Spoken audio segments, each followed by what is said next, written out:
paz do Senhor Jesus? Amém? Nós estamos na quinta semana do nosso alinhamento, tratando sobre uma série de mensagens, os milagres de Jesus. E nessa semana nós vamos falar sobre Mateus capítulo 14. Então abra sua Bíblia comigo, por gentileza, no Evangelho de Jesus segundo escreveu Mateus, capítulo de número 14, nós vamos ler a partir do versículo de número 22. Evangelho de Jesus segundo escreveu Mateus. Glória a Deus.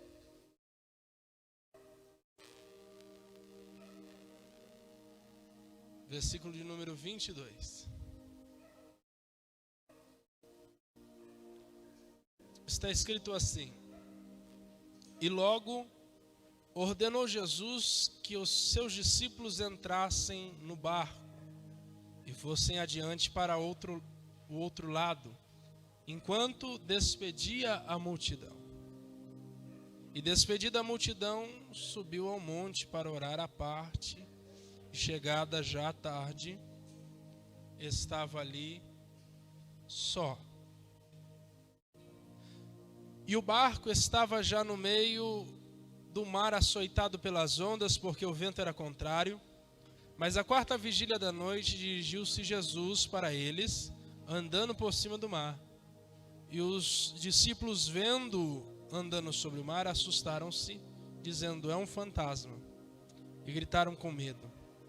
Jesus, porém, lhes falou logo, dizendo: tende bom ânimo, sou eu, não temais. E respondeu-lhe Pedro, e disse: Senhor, se és tu, manda-me ir ter contigo por cima das águas. E ele disse: vem. E Pedro, descendo do barco, andou sobre as águas para ir ter com Jesus. Mas sentindo o vento forte, teve medo.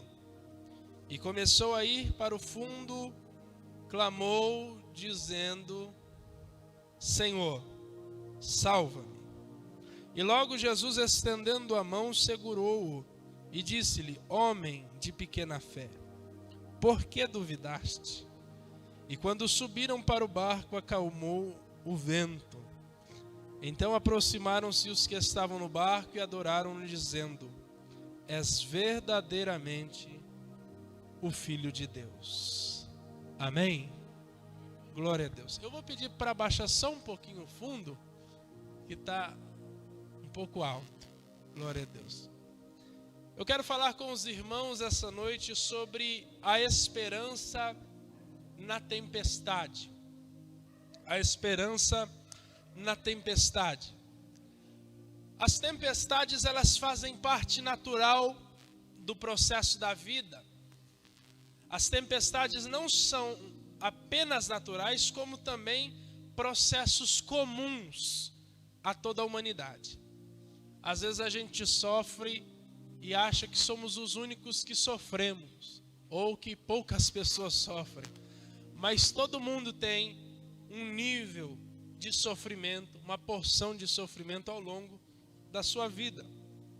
E as tempestades, elas nos forjam, elas nos moldam e carregam ensinos poderosos para toda a nossa vida. Há um ditado popular que diz que mar calmo nunca fez um bom marinheiro. E se nós pudéssemos parafrasear este ditado, poderíamos afirmar que vida mansa nunca forjou um cristão forte. Se mar calmo nunca fez bom marinheiro, vida mansa nunca forjou um cristão forte. E as tempestades que vêm ao longo da vida, elas podem vir por três motivos. O primeiro motivo do porquê as tempestades, elas nos sobrevêm. Rapaz, o cão está solto hoje. O primeiro motivo do porquê as tempestades vêm sobre a nossa vida, o pior é que está gravando ainda, sangue de Jesus nem poder, é por conta de nós mesmos. primeiro motivo do porquê as tempestades vêm sobre as nossas vidas é por conta de nós mesmos. Ou gente para arrumar confusão para a nossa vida como a gente. A gente é um dos principais causadores da bagunça que às vezes se torna a nossa vida. Se nós formos ver um exemplo claro na Bíblia Sagrada, é Jonas. Jonas, ele recebe um mandado de Deus, diz: vai a Nínive, prega para que a cidade se arrependa, porque senão vou destruir a cidade. Está perfeito agora, aleluia. E Jonas se levanta no mesmo momento em que Deus o chama, só que Jonas se levanta para ir na direção oposta à vontade de Deus. E ele desce a Tarsis e lá ele desce a Jope e compra uma passagem para Tarsis para pegar uma embarcação, e no meio do translado da travessia do mar, ele é pego por uma tempestade. Quem atraiu a tempestade? Jonas. Jonas atrai a tempestade para a sua própria vida. Então, o primeiro motivo do porquê as tempestades vêm sobre nós é por conta de nós mesmos. Às vezes a gente roda o nosso olhar em volta querendo achar culpados quando nós os encontraríamos olhando no espelho. Simplesmente. O segundo motivo do porquê as tempestades vêm sobre as nossas vidas é por conta de Deus. Deus também envia tempestades para nós. Porque as tempestades são instrumentos de Deus para nos provar. Deus nos prova através das tempestades. Em Provérbios 17, verso 3, diz que o crisol é para a prata e o forno para o ouro, mas o Senhor é quem prova os corações. Então, Deus envia as tempestades, porque as tempestades são as pressões que vão nos refinar, as pressões que vão nos moldar. Tiago escreve na sua epístola, ele escreve uma única, no capítulo 1, versículo 12, dizendo: bem-aventurado o homem que suporta com perseverança a provação, porque depois de ter sido aprovado, receberá a coroa da vida, a qual o Senhor prometeu aos que o amam. Então,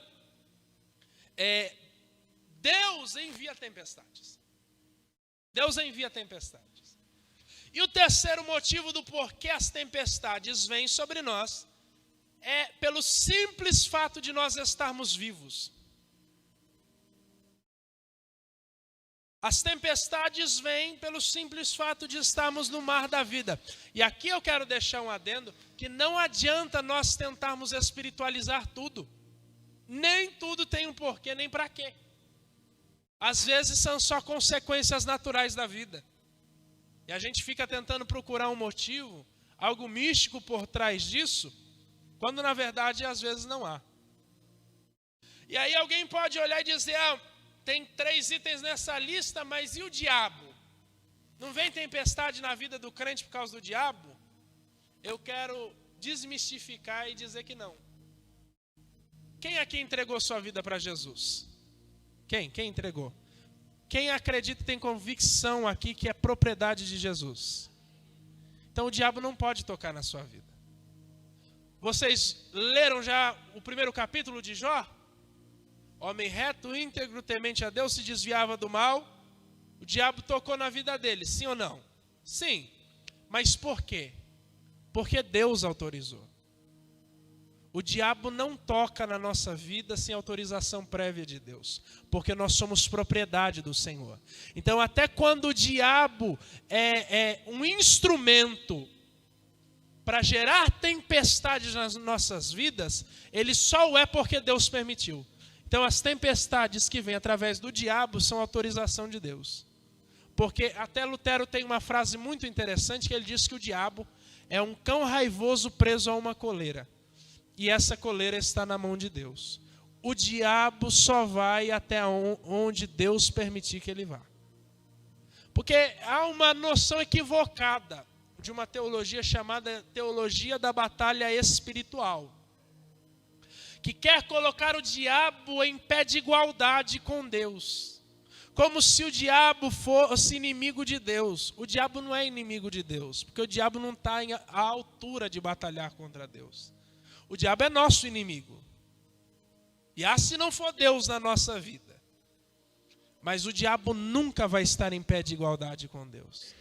Por isso, as tempestades vêm por conta de nós, por conta de Deus e pelo simples fato de nós estarmos na vida, vivos. O texto de Mateus, capítulo 14, nos apresenta uma tempestade que alcança os discípulos.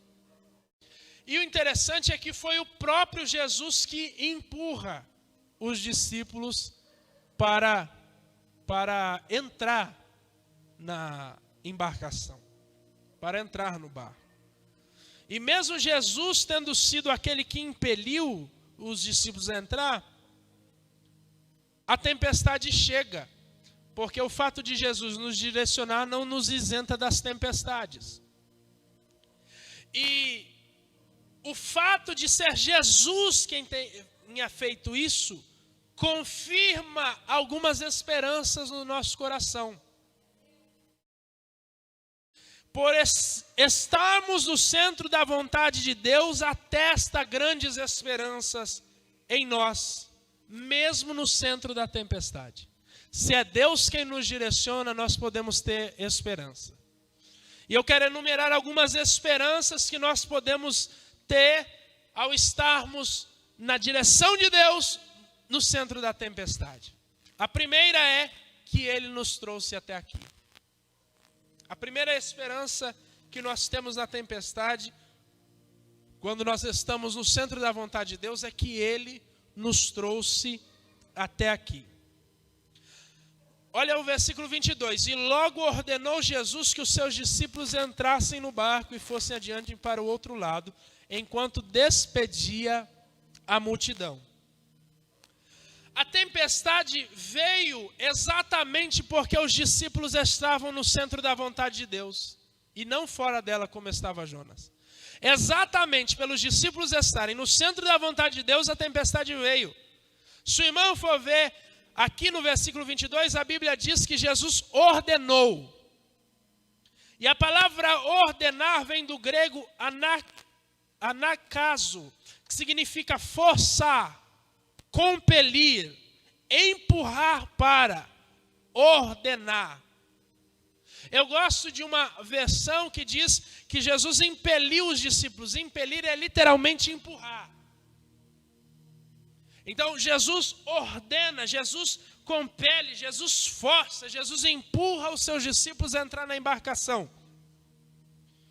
E os discípulos estavam cumprindo a ordem de Jesus.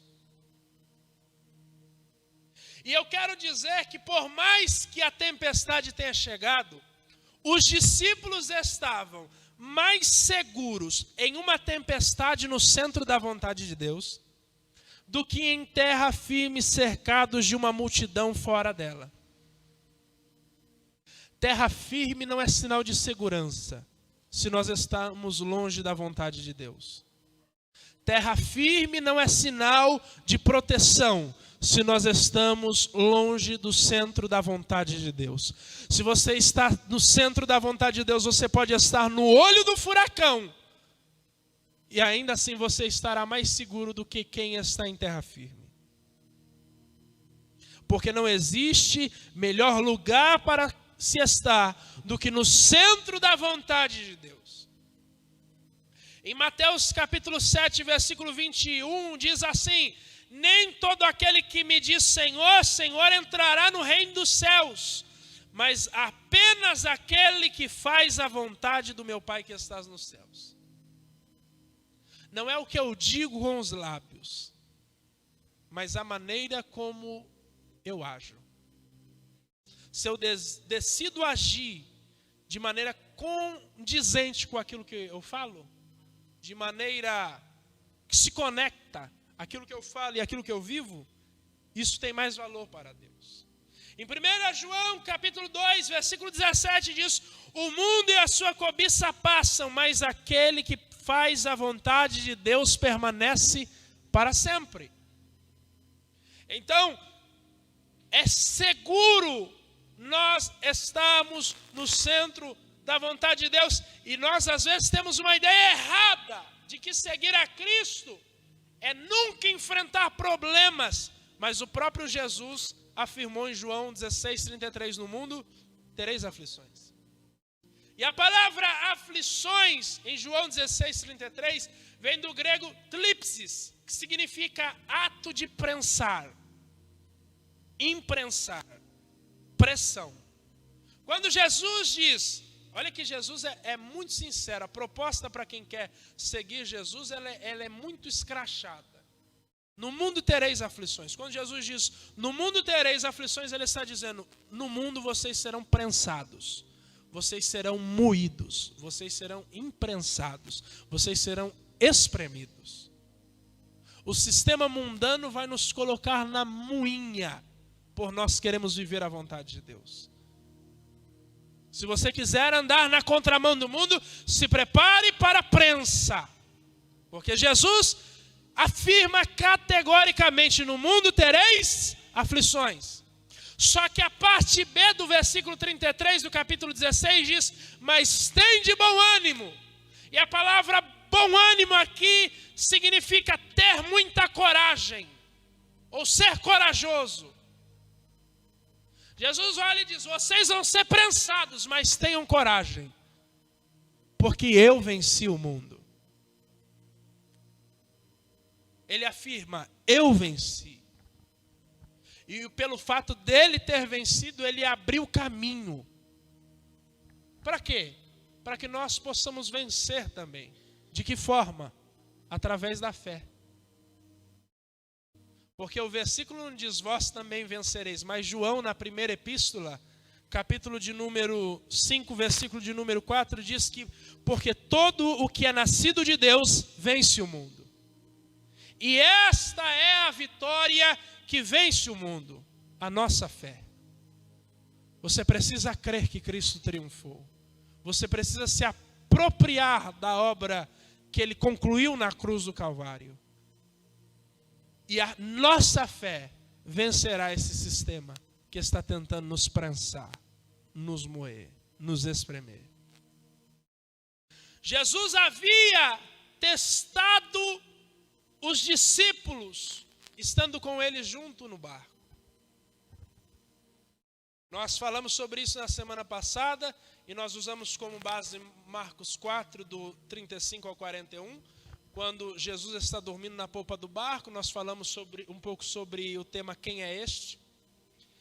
E Jesus os prova os seus discípulos estando no barco. Agora, neste texto, Jesus está provando os seus discípulos estando ausente do barco. Jesus está fora do barco. E é interessante porque nas nossas vidas é da mesma maneira.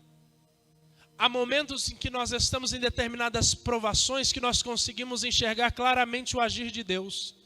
As coisas encaixando como se fosse um quebra-cabeça, como se fosse um jogo de bloco de montar. A gente vê a ação de Deus numa clareza assim extraordinária, fascinante.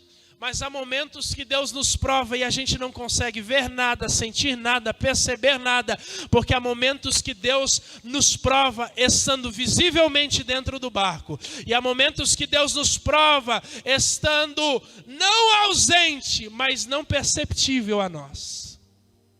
Porque Deus nunca está ausente, mas às vezes Ele não está perceptível a nós. E a ideia é provar os discípulos em ambas as situações. E é interessante que, no primeiro caso, Jesus acalma a tempestade e depois acalma os discípulos. No segundo caso, Jesus acalma os discípulos e depois a tempestade. Porque há momentos que Deus vai acalmar o ambiente para depois nos acalmar. Porque a nossa calma será resultado do ambiente calmo. Mas terá momentos que Deus vai nos acalmar, mesmo estando no ambiente de turbilhão, para nos provar que a nossa paz é ultra circunstancial. Ela não depende do ambiente externo, ela não depende do que está acontecendo em volta. Então há momentos que Ele nos acalma, para depois acalmar a tempestade. Há momentos que Ele acalma a tempestade, para depois nos acalmar, para que nós venhamos crer, compreender, entender e perceber que a nossa calma, a nossa paz, não depende de mar bravio ou mar calmo, mas depende de um Deus que tudo governa, que tudo controla, que tudo sustenta. Depende do nosso Deus, única e exclusivamente. Segunda esperança que nós temos é que Ele está orando por nós. A primeira esperança é que Ele nos trouxe até aqui. A segunda esperança é que Ele está orando por nós. Olha o versículo 23. E despedida a multidão, subiu ao monte para orar à parte. E chegada já a tarde, estava ali só. Jesus se retira para orar. Aliás, Jesus está tentando estar a sós para orar desde o início do capítulo 14. Porque Jesus, ele perde o seu primo João Batista, ele foi decapitado, e agora Jesus vai para o deserto. Jesus está triste por conta da morte do seu primo. E Jesus vai para o deserto, mas no deserto, mesmo tendo a necessidade de estar só, ele encontra uma multidão necessitada. E ele vai, prega, cura, liberta, transforma, no final multiplica, alimenta todo mundo e despede a multidão. Aí ele empurra os seus discípulos, eles entram no barco, Jesus despede a multidão e agora ele está só e vai orar. Jesus vai orar. E Marcos acrescenta uma informação que Mateus não descreve no seu relato. Em Marcos capítulo 6, versículo 48, é o mesmo registro da tempestade, pela perspectiva ou pelo olhar de Marcos. Ele vai dizer que, e vendo-os em dificuldade a remar, porque o vento lhes era contrário, por volta da 4ª vigília da noite veio ter com eles andando sobre o mar e queria tomar-lhes a dianteira. Marcos acrescenta essa informação. Os discípulos estavam no meio do lago, no meio da travessia. A tempestade já estava comendo solta, as águas entrando, os discípulos fadigados de remar. Mas Marcos acrescenta que Jesus estava vendo. Isso significa dizer que por mais que a gente não esteja vendo Jesus agir, não significa que Ele nos perdeu de vista. Ele está nos vendo, Ele está nos conhecendo, Ele está nos testando, Ele está nos provando. Não para que Ele conheça as nossas capacidades, porque Ele tudo conhece. Ele nos prova para que nós mesmos venhamos reconhecer a nossa pequenez e a nossa necessidade de dependência nele. Mas Jesus está vendo. Talvez você está no meio de uma provação, de uma tempestade e acha que Deus está longe, distante, mas eu quero dizer que Deus está te vendo. Você pode estar cansado, você pode estar fatigado, você pode estar chorando pelas madrugadas afora, você pode estar se sentindo só, pode estar se sentindo esquecido, pode estar se sentindo abandonado, mas Jesus está te vendo, Ele não te perdeu de vista nem por um minuto. Jesus não estava no barco, mas Ele estava vendo. Jesus estava vendo. Jesus estava acompanhando, Jesus estava percebendo. E acima de tudo, Jesus estava intercedendo. Jesus estava intercedendo pelos seus discípulos. Porque Jesus intercede por nós. Romanos capítulo 8, versículo 34 diz: quem os condenará? É Cristo quem morreu, ou antes quem ressuscitou, o qual está à direita de Deus e intercede por nós. Jesus ora por nós, Jesus intercede por nós. Não só Cristo intercede por nós, como o Espírito Santo também intercede por nós. Romanos capítulo 8, versículo 26 e 27 diz: também o Espírito semelhantemente nos assiste em nossa fraqueza, porque não sabemos orar como convém, mas o mesmo Espírito intercede por nós sobremaneira com gemidos inexprimíveis. E aquele que sonda os corações sabe qual é a mente do Espírito, porque segundo a vontade de Deus é que Ele intercede pelos santos. A palavra assiste, quando Paulo diz que o mesmo Espírito nos assiste em nossas fraquezas, significa trabalhar juntamente, lutar junto para obter algo, uma mesma conquista. Quando a Bíblia diz que o Espírito de Deus intercede por nós, que Ele nos assiste em nossas fraquezas, a Bíblia está dizendo que nós não estamos lutando a carreira da fé sozinho. O Espírito de Deus está nos acompanhando, o Espírito de Deus está lutando conosco, o Espírito de Deus está nos auxiliando passo a passo. A cada etapa da caminhada, o Espírito de Deus luta ao nosso lado. Você não está lutando sozinho. Ele intercede por nós.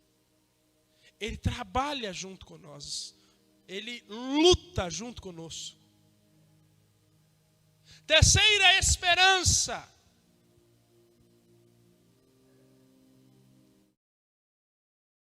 A primeira esperança é que Ele nos trouxe até aqui. A segunda é que Ele está orando por nós. A terceira esperança é que Ele virá até nós. Ele virá até nós. Veja o versículo 24 a 27. E o barco estava já no meio do mar, açoitado pelas ondas, porque o vento era contrário. Mas à quarta vigília da noite dirigiu-se Jesus para eles, andando por cima do mar. E os discípulos, vendo andar sobre o mar, assustaram-se, dizendo: é um fantasma. E gritaram com medo. Jesus, porém, lhes falou logo, dizendo: tende bom ânimo, sou eu, não temais. Às vezes na vida nós temos a impressão que Jesus nos abandonou nos momentos mais difíceis. Ao longo da Bíblia não nos faltam exemplos de homens de Deus que se sentiram assim, abandonados, esquecidos. Se nós formos ver, o próprio apóstolo Paulo se desesperou. Em 2 Coríntios capítulo 1, versículo 8, ele diz: porque não queremos, irmãos, que ignoreis a natureza da tribulação que nos sobreveio na Ásia. Porquanto fomos acima das nossas forças provados, a ponto de desesperarmos até da própria vida. E crente desespera, e crente se apavora, e crente se atemoriza, e crente se sente só, e crente se sente abandonado, e crente perde a esperança.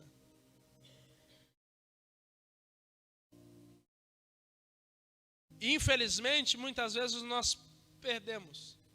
Por quê?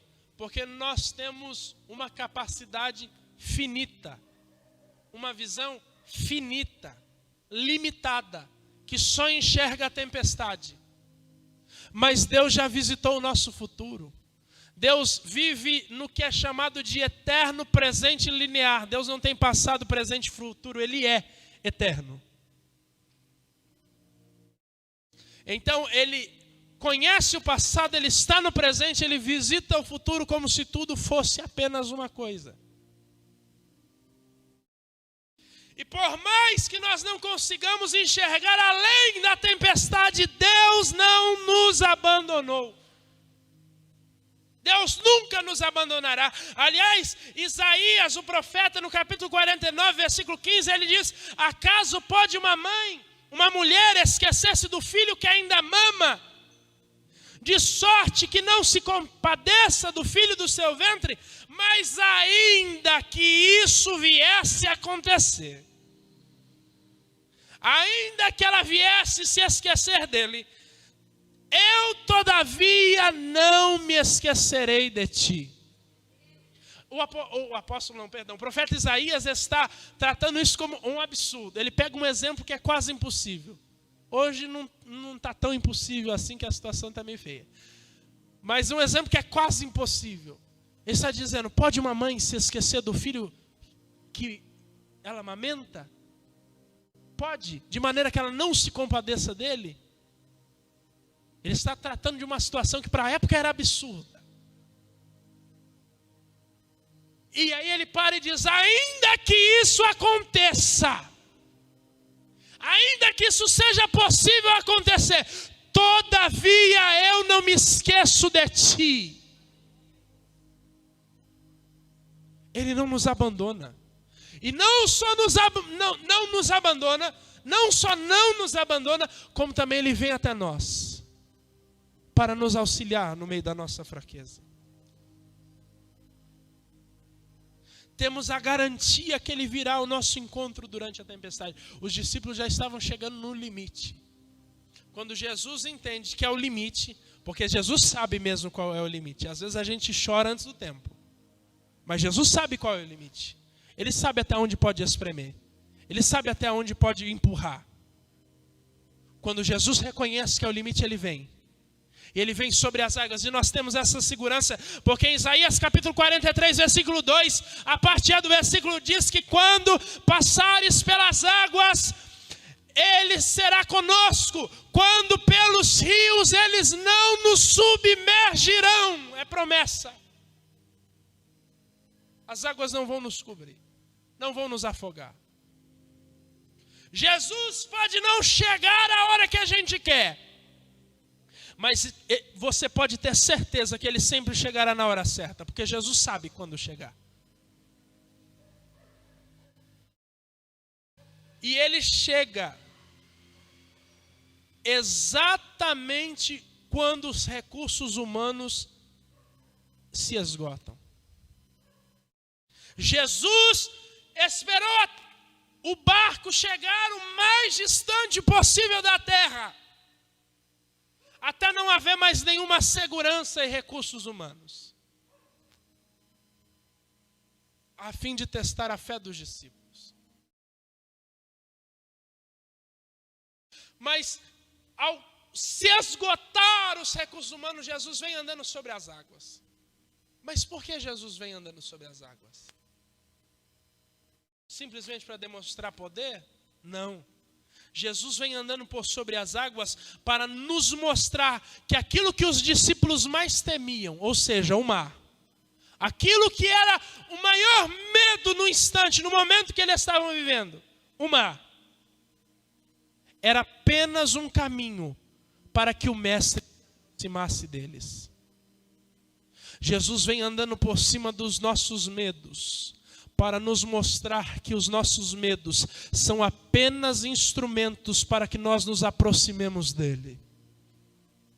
Os nossos medos são impulsionadores para que nós corramos, não da presença dele, mas para os braços dele. Então Jesus vem andando sobre as águas, para mostrar que as águas são caminho de aproximação, caminho de intimidade, caminho de conhecimento de quem Deus é. Os nossos maiores medos são os maiores instrumentos da aproximação de Deus em nossa vida. São as maiores ferramentas que Deus tem para nos fazer se aproximar dele. Então use os seus medos em favor disso. Porque, aliás, medo é uma força impulsionadora. Cabe você decidir em que direção ela vai te impulsionar. Se para próximo de Deus ou se para longe dele. Então Jesus vem. E eu acho interessante que Agostinho ele tem uma frase em que ele diz assim: bendita a provação que me aproxima de ti. Abençoada a provação que me leva mais próximo do Senhor. Nós temos a esperança que ele virá até nós. Quarta e última esperança. Nós temos a esperança que ele nos ajudará a crescer. A primeira esperança é que ele nos trouxe até aqui. A segunda é que ele está orando por nós. A terceira é que ele virá até nós. E a quarta e última é que ele nos ajudará a crescer. Olhe os versículos 28 a 33. E respondeu-lhe Pedro e disse: Senhor, se és tu, manda-me ir ter contigo por cima das águas. E ele disse: vem. E Pedro, descendo do barco, andou sobre as águas para ir ter com Jesus. Mas sentindo o vento forte, teve medo. E começando a ir para o fundo, clamou, dizendo: Senhor, salva-me. E logo Jesus estendeu a mão e segurou-o e disse-lhe: homem de pequena fé, por que duvidaste? E quando subiram para o barco, acalmou o vento. Então aproximaram-se os que estavam no barco e adoraram, dizendo: verdadeiramente és filho de Deus. Quando todos os discípulos estão atemorizados dizendo: é um fantasma, Pedro se levanta para dizer: Senhor, se és tu mesmo, manda eu ir ter contigo. Só que era hora de Pedro crescer um pouco mais, porque havia dentro dele uma instabilidade que precisava ser quebrada. Porque Pedro teve fé suficiente para sair do barco, mas não teve fé suficiente para andar sobre as águas. Olha o versículo 29. E ele disse: Jesus, vem. E Pedro, descendo do barco, andou sobre as águas para ir ter com Jesus. Olhe que Pedro, ele sai do barco com um propósito, com um destino traçado, com uma rota calculada. Ele pisa no mar e ele sai para ir ter com Jesus. O destino final era estar com Jesus, era se chegar até Jesus. Ele desce sobre as águas para ir com Jesus. Ele teve fé para começar, mas não teve fé para concluir. E nós vivemos num tempo em que as pessoas têm facilidade de começar, mas não têm facilidade de concluir. Não tem determinação para concluir. Tem facilidade de começar, mas não tem determinação para concluir. Entra num curso, não conclui. Entra no ministério, não conclui. Começa a vir para a igreja, não conclui. Começa no emprego, não conclui. Instabilidade. Nós vivemos um tempo de instabilidade. Inicia um relacionamento, não conclui. Nada é levado até o fim. Mas Jó, no capítulo 22, verso de número 28, diz: determinando tu algum negócio, ser-te-á firme, e a luz brilhará em teus caminhos. Seja firme. Determinou um propósito no seu coração, vá até o final. Aliás, em Daniel capítulo 12, versículo 13, a parte A, Deus diz para Daniel: tu, porém, vai até o fim. Começou, irmão, termina. Nós não podemos viver de projetos inacabados. Há algumas pessoas que têm na sua vida um currículo cheio de itens que começaram, mas não terminaram. De itens inacabados. Porque falta determinação. Determinação para concluir. Em Eclesiastes capítulo 7, verso 8, diz que melhor é o fim das coisas do que o princípio delas. Há uma honra especial que só experimenta quem vai até o fim. Há uma honra específica que só saboreia quem vai até o final. E o Espírito de Deus quer nos encorajar a começar a concluir o que nós iniciamos. Começou, vai até o fim. Ficou mais difícil, não importa, vá até o fim. Determinou, conclua. Não tenha um currículo cheio de itens inacabados. Porque senão chega um ponto na nossa vida em que a gente se torna pessoas frustradas. Porque não temos realizações. Tudo que nós temos é uma série de coisas que começamos e não concluímos. A instabilidade precisa perder lugar na nossa vida, se nós queremos viver coisas grandes da parte de Deus. Começou, vá até o fim. Começou, conclua. Iniciou, termine. Se ficar difícil, peça ajuda a Deus. E geralmente a gente só desiste porque a gente começa a prestar mais atenção na dificuldade, mais atenção no problema,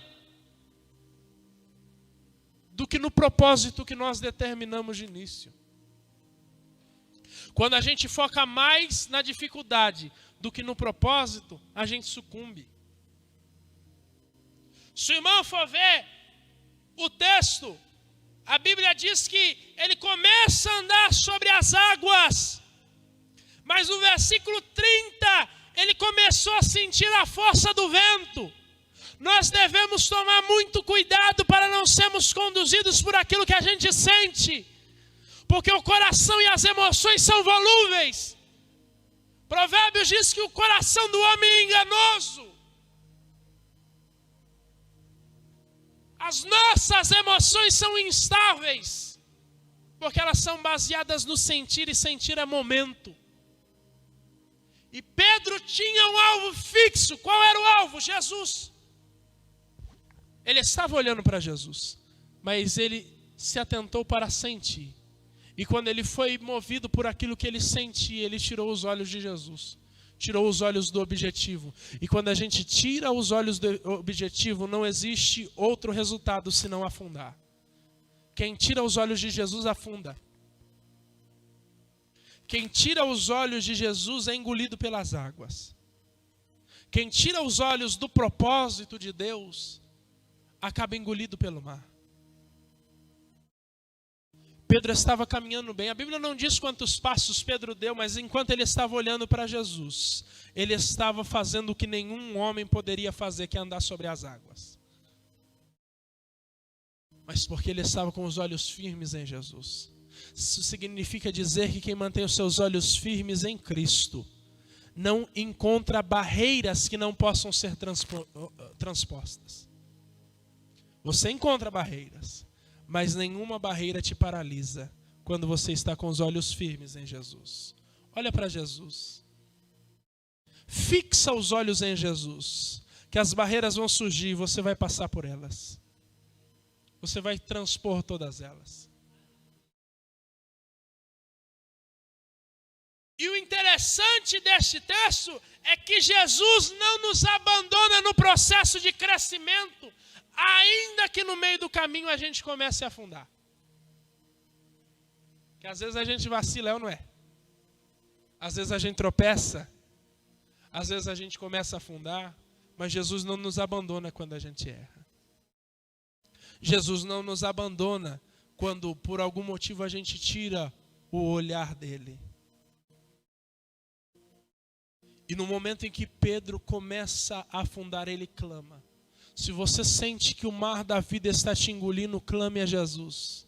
Se você sente que por algum momento você começou a prestar atenção no vento forte que te rodeava, e por prestar atenção no vento, perdeu os olhos que estavam fixos em Jesus e agora você está afundando, clame ao Senhor. Porque em 1 Pedro capítulo 3, versículo 12, diz que os olhos do Senhor estão sobre os justos e os seus ouvidos atentos às suas orações, mas o rosto do Senhor é contra os que fazem o mal. Jesus está atento às nossas orações. Jesus está disposto a estender as mãos para nós no momento em que a gente no momento que a gente cair, no momento que a gente começar a afundar, Jesus está pronto a estender as mãos para nós. Então clame: Senhor, socorre-me. Eu desviei o olhar por isso, por isso e por isso. Jesus estende a mão.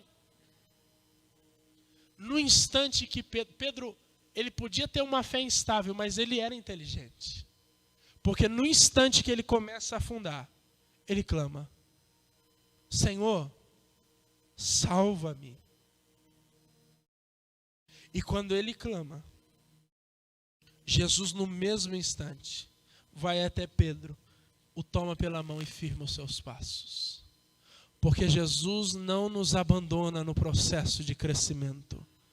Porque em Filipenses capítulo 1, versículo 6 diz que aquele que começou a boa obra em nós a aperfeiçoará até o dia de Jesus Cristo. Jesus não vai nos abandonar no processo de crescimento. Jesus não vai te deixar para trás porque você errou e começou a afundar. Volte para Ele, clame por socorro, ore ao Senhor, que Ele vai estender as mãos para ti, vai te levantar, vai firmar os seus passos, vai te trazer para a segurança do barco, vai acalmar a tempestade. Ele vai te ajudar, Ele vai nos ajudar a crescer. Fica de pé, por gentileza. Fique de pé.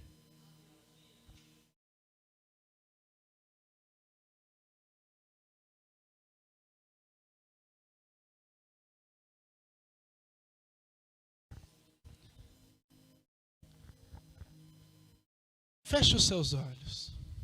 Nós vamos fazer uma oração agora ao Senhor.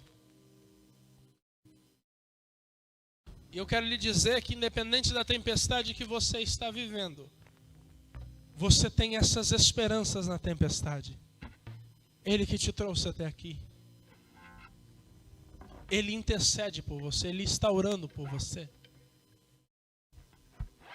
Ele virá até você. E Ele te ajudará a crescer. Coloque a sua mão sobre o coração e diga assim comigo: foi Ele que me trouxe até aqui. Diga assim: Ele intercede por mim. Diga: Ele virá até mim. Diga: Ele me ajudará a crescer. Comece a falar com o Senhor agora. No meio da sua tempestade, diga: Senhor, eu me aproprio dessa palavra. Comece a ter uma conversa franca com o Senhor aí. E se por algum motivo você tirou o olhar do Senhor, essa é a noite de você clamar ao Senhor: salva-me. Porque a mão do Senhor está pronta para ser estendida e te levantar. Então comece a falar com o Senhor. Comece a clamar a Deus. Comece a falar com o Espírito Santo. Faz a sua oração.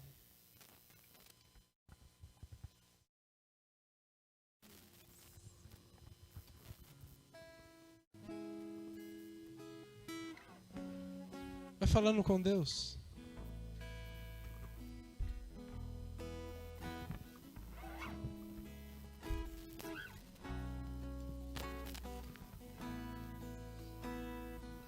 Vai falando com Deus.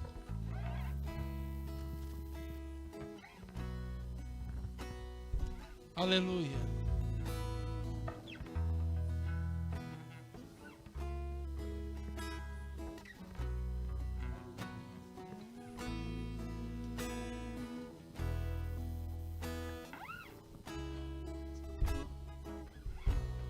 Aleluias.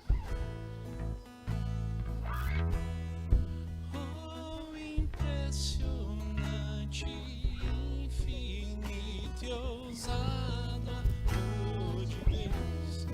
Oh, que deixa as 99 só pra me encontrar. Não posso comprá-lo, nem merecê-lo. Mesmo assim se entregou. Oh, impressionante, infinito e ousado amor de Deus. Ei.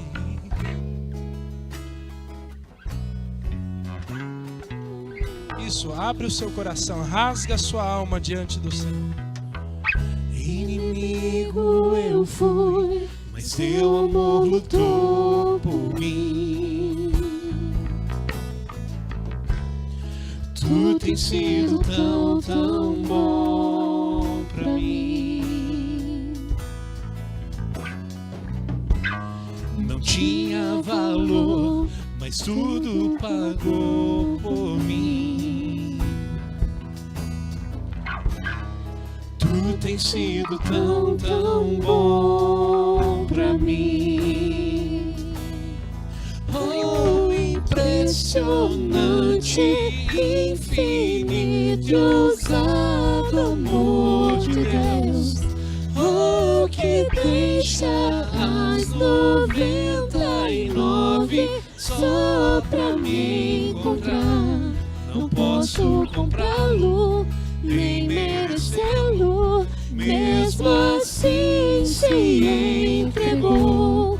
Oh, impressionante, infinito e ousado amor de Deus.